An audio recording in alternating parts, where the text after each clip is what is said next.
My name's Corey. I'm one of the bird keepers here at the zoo.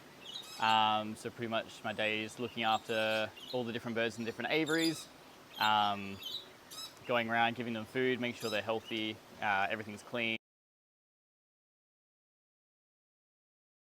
Yeah, so this is our Blue Mountains Bushwalk aviary. So it's essentially to kind of mimic the Blue Mountains area. It's a really important aviary for us because it helps for our Regent Honeyeater release program. So this aviary's got pretty much all species that you find in New South Wales.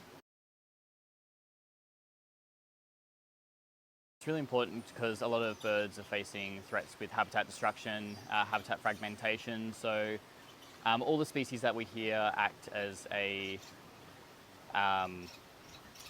essentially to help represent the ones in the wild, to get people interested in caring for them. Also serves as a little bit of a population that we insurance population, so if anything were to happen in the wild, then we won't lose those species forever. So the main ones that we kind of focus on are the Regent Honeyeaters. We do a lot of species breeding with the Plains Wanderer as well, and a few other assortment of species, yeah. Yeah, so the Regent Honeyeaters, they're a honeyeater. So they're a small black and yellow bird. They used to be found in the thousands, flying across the New South Wales, southern Queensland, northern Victoria kind of area. They're very nomadic, so they like to travel constantly in search of food, searching for flowers, eating insects, that kind of thing. They're quite a social bird as well, so they do a lot of teaching themselves to sing. They have different parts of their song, which is really important for our conservation program when we're getting them ready for release. Habitat loss and habitat fragmentation is the big one. Because they're nomadic, they don't stick to one kind of area. They travel lots in search for food. So because people are destroying habitat, clearing it out, they aren't able to find food as easily. Their favourite food is one of the gum species, so they love the flowering gum. Essentially losing those tree species, they're not able to find food as easily. They also need each other for teaching their calls and songs, so with the diminishing numbers in the wild, they're not able to teach each other the songs. So we have a program here to help teach them their songs so they can chat to the wild ones and hopefully pair up in the wild. Yeah, so with the breeding program here, once the birds have hatched and are starting to fledge, we essentially put them in a separate aviary with males that know the wild call. We've also got speakers playing in the aviary that have the wild call. And we found that the birds need the other bird there so they can physically see them and get taught their song.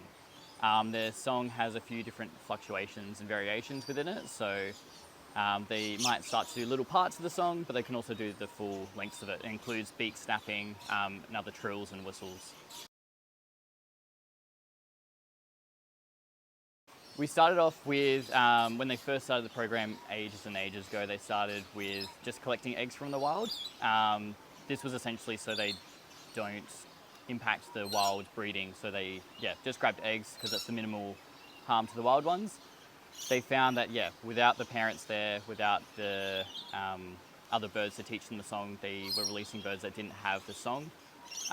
So we do occasionally get permits to do collections, so we'll do a wild collection, which helps us keep the song fluid.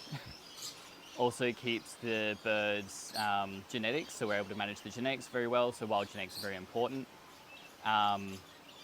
So once we get the birds in, we have a lot of breeding happen off display, because we want to keep a really close eye on how the birds are going, how the babies are going. We want to essentially get the most, birds that we can from this breeding. Once they're bred, then we start going into the tutoring program. Once the tutoring program's kind of more or less finished, they usually will come into this aviary, the Blue Mountains Bushwalk. And because this aviary is so big, it helps them develop their flight muscles. It helps them to socialise with other species. When we breed them, we do breed them just Regent Honeyeaters. That's so we can keep an close eye on them. They don't have any other impacts from other species. So they have to learn that they're not the only bird in the world. So when we put them out in the wild, they're not shocked that there's a scaly-breasted lorikeet or another different lorikeet that's also competing for their food. So yeah, that's really important in this aviary. So they usually go for about 6 to 8 weeks in here before release. And then we try to have, the fittest individuals. They go through health checks from the vets to make sure they're fully fit, healthy, no diseases. Then we also partner with BirdLife Australia to help track them. So some of our birds will get trackers put on them. The trackers are just like a long antenna, sits on the middle of their back. Doesn't hurt the bird in any way. It's kind of like a backpack. And yeah, that way they're able to track where the birds are going, hopefully see where their movements are, see if we can find more in that wild.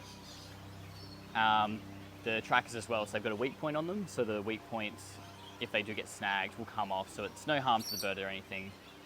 And then they're off into the wild. So I guess, my passion started when I was younger. I grew up in the southwest of Western Australia, so we had a lot of black cockatoos coming into like where we lived. There was one time where we had an injured tawny frogmouth in our property, so being able to help that one, take it to a carer, I think kind of lit kind of a spark in me. And just going to all the zoos, seeing all the animals, the conservation work. That's I think how it kind of started. I went on to study zoology at university, did a lot of volunteering at a local wildlife park, did a lot of volunteering also with Black Cockatoo Conservation Centre. Really, I loved being there, and being on the releases there was probably really one that inspired, watching the birds go off back into the wild after you cared for them and rehabilitated them back into the wild,